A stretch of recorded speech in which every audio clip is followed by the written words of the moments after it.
Car seats. What you can do, you can start off with using something like this. If you haven't already got a car seat that fits onto the pram, there are just carrying car seats, 0 to 12 months. Very, very lightweight, just depends on brand, and price wise they range from say £50 up to anything up to £100.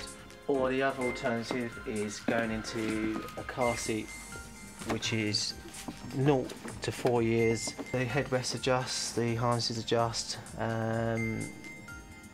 This basically, the baby has to stay in this and you have to keep taking the baby out, but some people do prefer to go into this because it can work out quite expensive buying the 3 different car seats.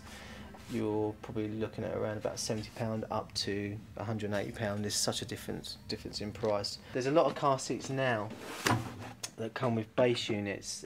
It works on a ratchet, and once it's fitted it doesn't move, so it's a good system.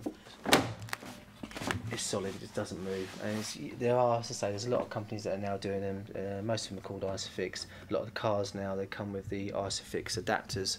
You can actually take the plugs out and the Isofix car seat just slots in. Some cars do have the problems when you fit the car seat into it, the child is still leaning forward or slumped over when the baby's asleep. So this particular brand, it is really good. It's got such a good recline on it. I think there's about 4 or 5 positions. Also, again, with the head moving to the side when they fall asleep, or forward with this particular one, you've got the side bits, so it just protects them. And if you can find a car seat with this, they are much better.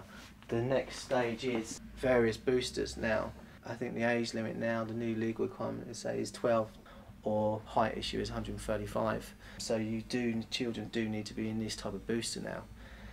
They do vary. Again, me personally, there are boosters out there that have a harness system still attached to them, and I preferred a child to go into them until they're at least 3 or 4 years old with that harness.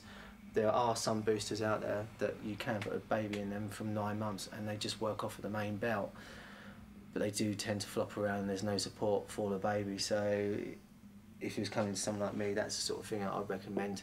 Once you finish with this sort of stage, you finish with that one for 4 years, you then go into your booster. This will then take you up to 12 years old. I mean, this particular one you can use from 3 years old, but with this particular one you've still got the head support as well. So there's still protection there, and it works off the main belt. But if you do really need to spend a little bit more, and there are some cheaper ones out there, but they don't offer the same sort of protection. They are really just a booster that just raises you up, rather than the safety issue where you've got the harnesses as well in there. £60 to £100, and then you should get the harness system that you want, that you're looking for, or the booster with the side protection. They've got the height chart now. That's the legal requirement now. If they're under that, then they do need to go into a booster. It's quite hard for children that haven't had a car seat for a few years, and then they've been told they're going to have to go back into a booster seat. So I don't know how the police are going to enforce it. But yeah, I mean, it's a good idea, and safety-wise, it's a good idea. So yeah, it's very important. Just make sure that if the child is under that, you do need to use a booster, some form of booster.